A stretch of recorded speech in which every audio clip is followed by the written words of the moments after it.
Assalamualaikum warahmatullahi wabarakatuh. Selamat pagi anak-anakku kelas 2 yang hebat, anak-anakku kelas 2 yang solih-solihah. Pada pagi hari ini kita dapat bertemu lagi untuk melaksanakan pembelajaran pendidikan agama Islam dan budi pekerti.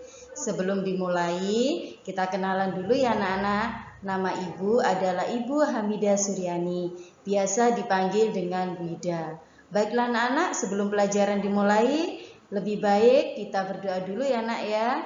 Karena apa? Semoga dengan berdoa menjadikan ilmu kita manfaat dan kita senantiasa diberi kemudahan oleh Allah Subhanahu wa taala. Amin amin ya robbal alamin. Baiklah, kita berdoa bersama-sama. A'udzu billahi minasyaitonir rajim. Bismillahirrahmanirrahim. Raditu billahi robba wa bil islami dina wa bi Muhammadin nabiyya wa rasula. Rabbi zidni ilma warzuqni fahma. Amin ya rabbal alamin. Shadaqallahul azim. Baiklah anak-anakku, seperti yang disampaikan Bida di awal tadi, pada hari ini kita akan belajar tentang pendidikan agama Islam dan budi pekerti atau biasa disingkat dengan PAIBP. Untuk kelas 2, pada pelajaran 1, kita akan belajar Nabi Muhammad SAW teladanku. Baiklah anak-anak, untuk selanjutnya kompetensi dasar dan indikator yang harus kalian ketahui yaitu yang pertama kompetensi dasar KD 3.1, kalian akan memahami kisah keteladanan Nabi Muhammad SAW. Sedangkan indikator yang harus kalian capai yaitu yang pertama, menjelaskan sikap jujur Nabi Muhammad SAW. Yang kedua, menjelaskan manfaat sikap jujur.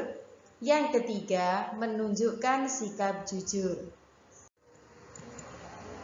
Nah, sebelum pelajaran dimulai, biar tambah semangat, kita bernyanyi dulu ya anak-anak ya. Mungkin kalian ada yang sudah bisa menirukan. Yang belum bisa, tolong diikuti ya.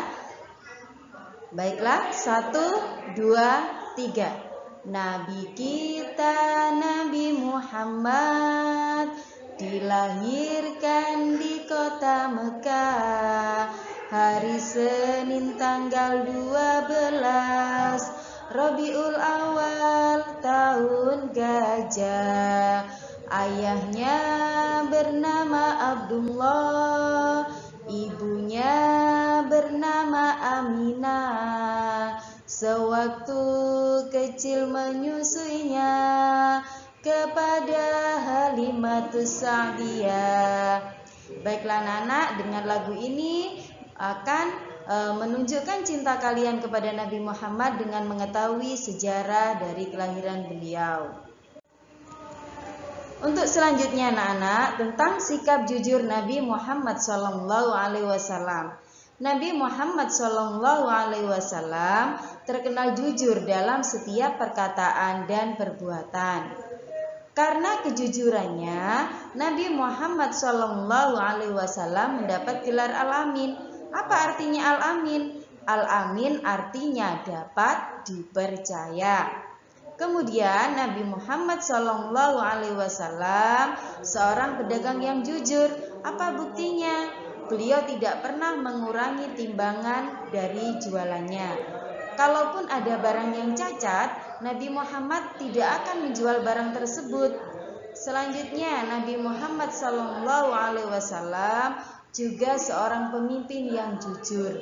Jadi Nabi Muhammad itu orangnya amanah, dapat dipercaya. Beliau tidak pernah berkata bohong. Ya, jadi beliau Nabi Muhammad SAW selalu memimpin rakyatnya dengan jujur. Selanjutnya, Nabi Muhammad SAW menyuruh kita untuk selalu bersikap jujur. Karena kita hambanya, maka kita wajib meneladaninya. Jujur kepada siapa saja? Yang pertama, jujur kepada Allah Subhanahu wa Ta'ala. Apa contohnya? Jika kita memang hambanya Allah, hamba yang taat, jika waktunya beribadah, jika waktunya sholat, maka kita harus jujur. Kalau kita memang waktunya sholat, ya sholat, jangan waktunya sholat malah bermain. Yang kedua, jujur kepada diri sendiri, ya. Kita harus berjanji pada diri kita sendiri. Saya tidak boleh bohong. Kalau misalnya kalian disuruh ibu, nak tolong bersihkan kamarnya, iya bu, maka kita harus jujur kepada diri kita. Kita sudah berjanji, maka kita harus membersihkan tempat tidur kita. Jangan sampai kalian hanya berbicara saja tapi tidak melaksanakan. Yang ketiga, jujur kepada orang tua dan guru. Misalnya kalau di sekolah kalian sedang ujian atau ulangan, maka harus jujur kepada diri sendiri dan guru. Dengan apa? Dengan tidak mencontek. Karena hasil yang baik, tapi karena mencontek itu tidak akan ada artinya. Lebih baik hasil sendiri tidak mencontek meskipun tidak baik, tapi alangkah baiknya nilainya bagus, tidak mencontek, itu baru anak yang hebat. Selanjutnya, jujur kepada semua orang. Jadi tidak hanya kepada guru atau orang tua, tapi kepada teman, kepada masyarakat sekitar. Kita juga harus berbuat jujur. Kalau kita berbuat salah, harus segera minta maaf. Selanjutnya anak-anak, dengan bersikap jujur, kita akan mendapatkan keuntungan yang banyak. Yaitu yang pertama, disayang Allah Subhanahu wa Ta'ala.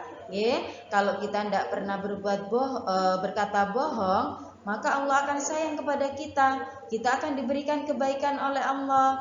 Yang kedua, disenangi orang tua dan guru. Otomatis kalau di sekolah kalian jujur, tidak pernah bohong, bapak ibu guru pasti sayang. Begitupun di rumah, kalau selalu berbuat jujur, pasti ayah dan ibu juga sayang kepada kita.